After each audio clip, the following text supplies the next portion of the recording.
Hello world. Um, the I guess my partners in crime of I don't know trying to start the revolution or whatever YouTubers have for their introductions. So I wanted to make a video about why I don't believe in free will, or I'll make a disclaimer first that when I say free will, I mean when you choose, like when you're not determined by past events, because I mean, to an extent, I believe free will exists to an extent for some people. I mean, a lot of people, most of the time, no, it doesn't. You're just all your actions are predetermined by what you did in the past, or what experiences you had in the past, or just who you happen to meet, who you happen to talk to, or what they happen to inform you about at that point, what classes you took in school, what friends you had. I guess just it. I think it can change on a dime. Your brain, just like when there's a pageant show, or I don't know, any contest talent show, and people are voting for their favorite. Well, it could have been if you just waited like 2 minutes after when you sign on a piece of paper, my favorite's this guy. 2 minutes later, it could change. Like a big part of it is probably how I had to read The Drunkard's Walk, the book The Drunkard's Walk by someone, a statistics professor. And when I was taking statistics in community college, so I read The Drunkard's Walk, and I mean, he did talk about how, like, with wine tasting, people who say they're wine experts, it's a scam because, like, I mean, throughout the day, I guess the wine could change flavor, sort of, depending on temperature, or, I mean, there have been tests, he said, of two researchers. They put identical wines in 2 bottles of water, and 2 bottles of wine. They're the same wine, but one's marketed only costs like $10. One's marketed costs $90. So they almost always pick the $90 one. Is better. Or just throughout the day, like you've got one wine at I don't know 8 a.m. and rate it at like 87, and same wine at 2 p.m. and rate it at like 72. So if anybody is wondering why I'm wearing this eye patch, it's because I have something called strabismus amblyopia. See, it's not just the glasses that's my problem, even though I normally don't wear glasses because I think it's making our eyes adjusted so they're dependent on the glasses, and just if you actually use your natural vision, I think it should actually naturally get better. That's why every morning I go out in the just in nature, out in the sun, because I mean, scientists, people say the reason there's such an uprise in vision problems these days because we spend a lot of times indoors, especially sitting at computers or staring at phones, or I don't know, things are up close, like with books, eye strain. But I've heard it's a blue light, so I mean that's the bigger problem, the blue light. But I feel like when you're reading or even driving for long extended periods of time, and your eyes get strained, you can really feel in your eyes after a while. It's like, eh, probably not good. Or when I used to play video games, I used to play them like for hours on end, and then my eyes started to feel like they were bleeding. So glad I don't play video games anymore.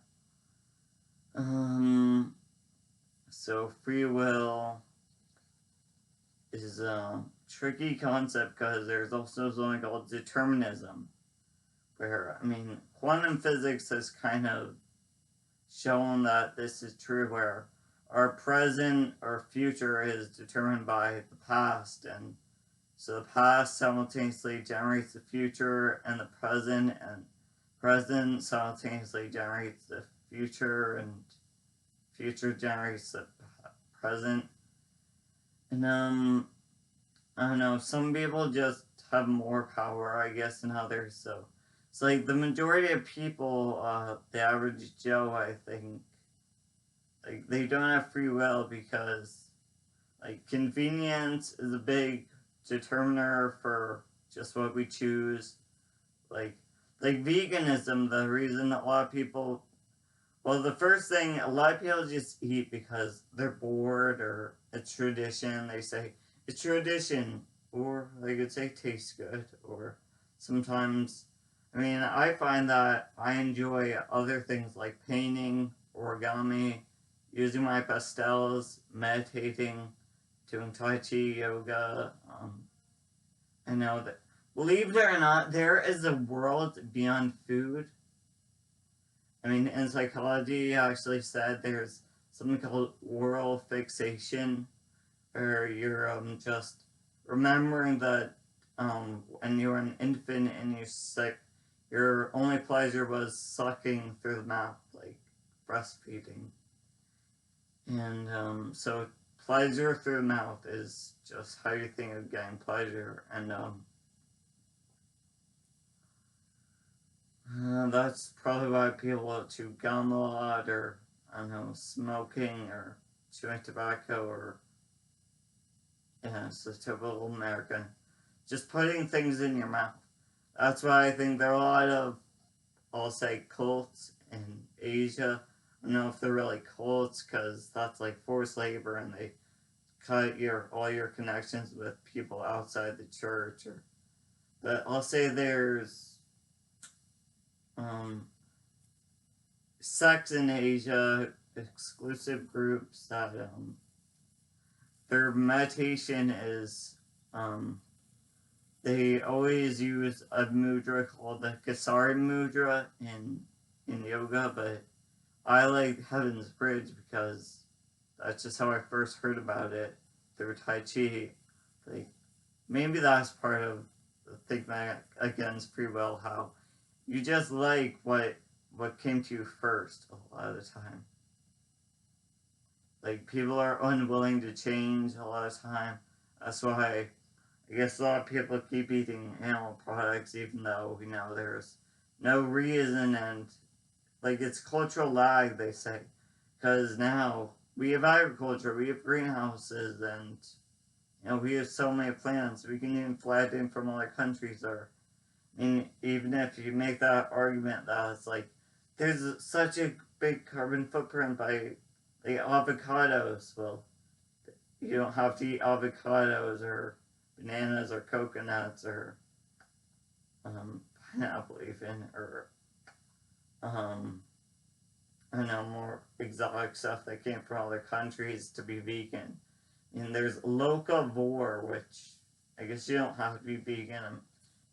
Maybe the world would be better if everyone was a locavore, where you only ate things that, only consume things that came within 100-mile radius. And instead of vegan, because I know a lot of people just can't do vegan, or so local is always best. That's why there's veganism. Veganism's good. Just eat like wild edibles. Even I eat the English ivy leaves and dandelion greens, or just chives, things growing around me, because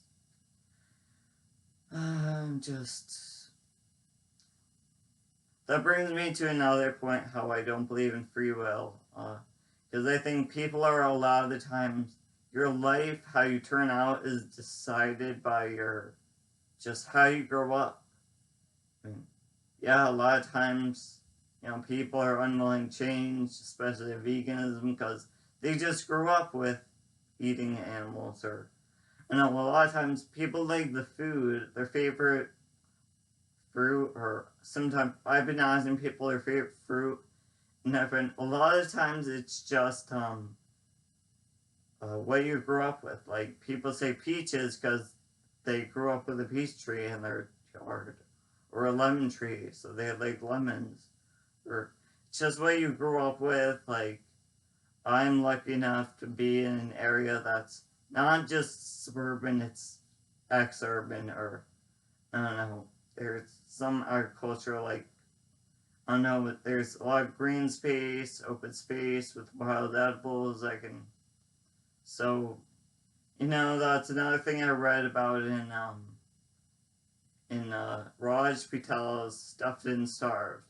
How the poor people, because there's so little green space and in where they live, like they live in very urban areas, they can't relax really, so they're always on edge. So they need to eat. Because I feel like that's another reason why people just cram whatever things in their mouth without knowing what's in it, or knowing how many calories are really in it, or if it's even really food.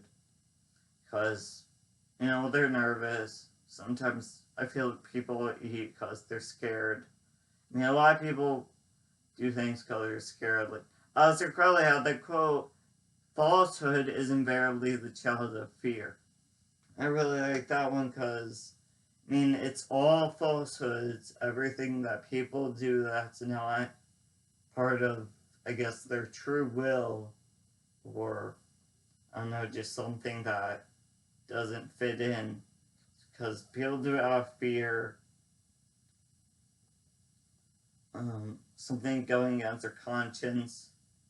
Or there's a voice saying, "Oh, you shouldn't do this." Like, things that would cause cognitive dissonance, but you do it anyways because, yeah. Um, yeah, I said a lot of people just eat because they're bored. Like, you're not supposed to eat just because the clock says, like, 3 meals a day. That's how a lot of people grow up. Like, maybe, like, activity level, I know, is a big factor.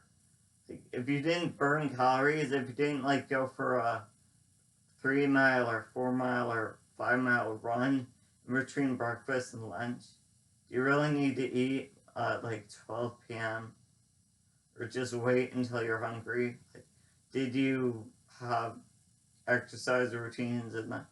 I know a lot of people exercise in the morning, like before they even eat the breakfast. That's what I do, and I they say morning routine, morning time exercisers are a lot more likely to stick with it than people who do it in the evening. Um, I read that book, Free Will, by Sam Harris. He kind of said that he was definitely putting down free will, but I feel like it's complicated. And definitely for most people, it's just, culture is a thin veneer of familiarity. For that, like, there's Everyone's Everything episodes about, I think it was about fine art, and how it's just because of the art being more familiar and more famous that's why it's worth more. Because people just like it because it's familiar.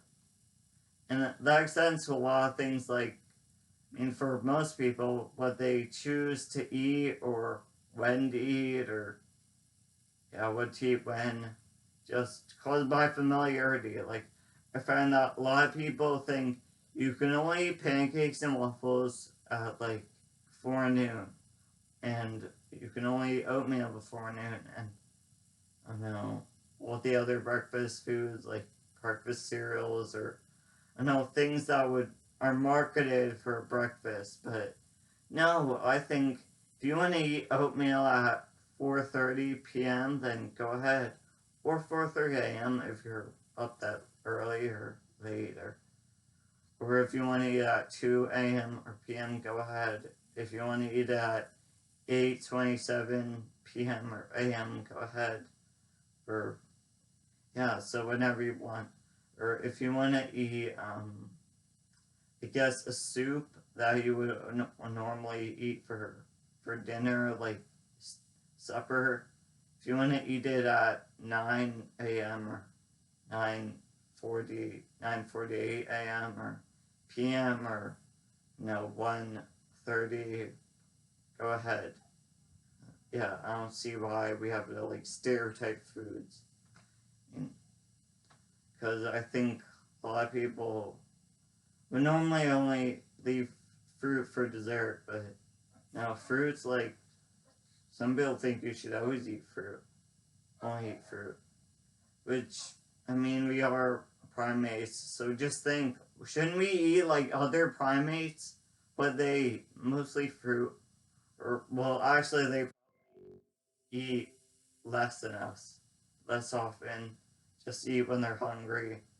I mean, they don't have this concept of money, because, I mean, the food industries are definitely trying to, they want you to eat, because, I mean, if you just stopped eating, or stopped eating so much, like, only ate things either you found in the wild, like veganism, or that you grew yourself, then they'd be out of a job.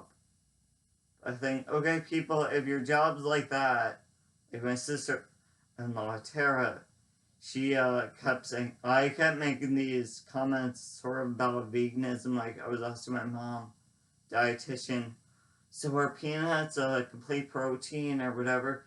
She said, but you can also get fat from nuts, so don't eat nuts because that's a vegan source of protein. She was like, what? Did you just mention a vegan source of protein? How dare you? See, everyone, you'll get fat, and the animals are not sentient. Like, that's what she said. Uh, she said, but they don't do anything outside their own interest.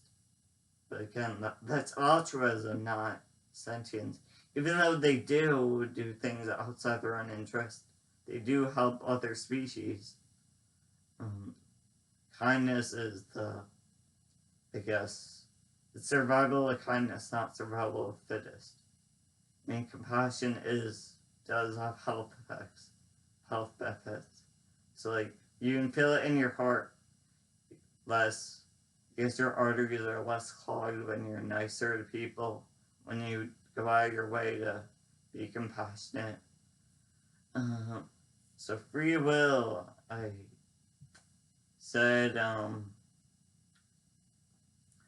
mean, people, a lot of, like, we have the saying, don't judge a book by its cover, or it's what's on the inside that counts, or looks can be deceiving, but, I mean,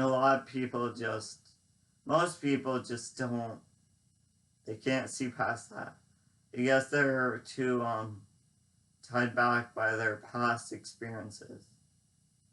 Because you just need to realize that every day is a new day, and it's not determined by what you did yesterday. You don't have to, it's not like every day is the same. You just choose to do the same thing every day. Well, choose is sort of, they just, they don't choose. They just feel like they have to because, I don't know.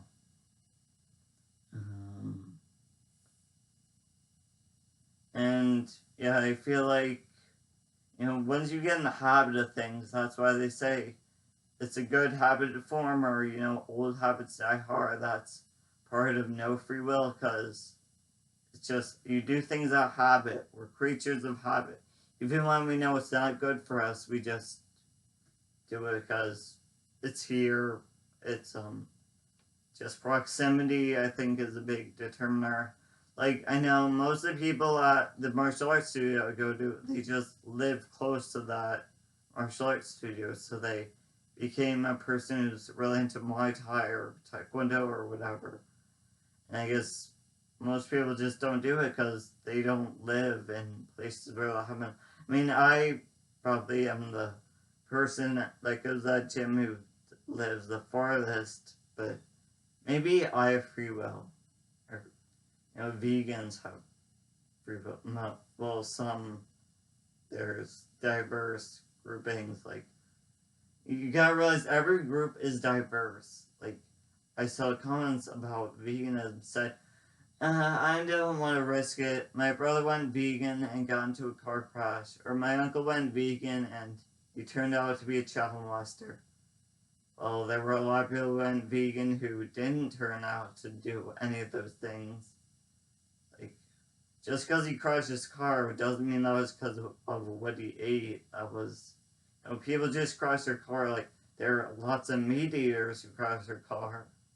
So it's like, maybe it was determinism. It's caused by a prearranged set of circumstances where, I don't know, he was distracted because he was thinking, maybe he was thinking too much about veganism or about animal cruelty or whatever.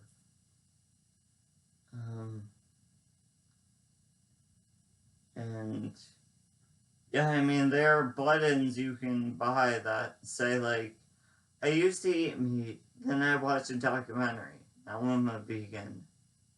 So I'm sure a lot of people they watched a documentary.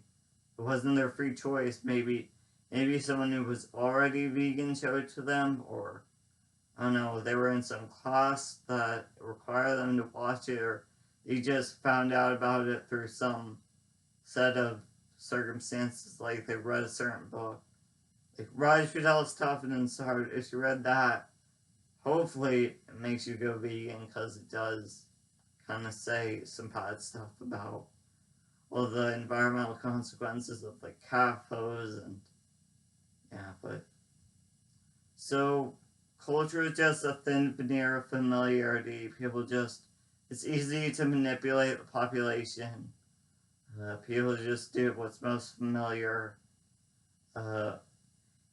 People are too. I think Marilyn Manson has good quotes about that. People are too uncomfortable to make decisions for themselves. It's much easier to be told what to do. It's much easier to be told what to do. People are scared to make decisions for themselves. And yeah, so let me know in the comments. Let's start a discussion. Do you believe free will? What are your experiences? Is this, have you read Raj Patel's Stuffed and Starved, or has any of this jived with you? This video is already long enough. Stay awake. Keep an open mind. Don't be scared by my eye patch. Don't judge people by how they look.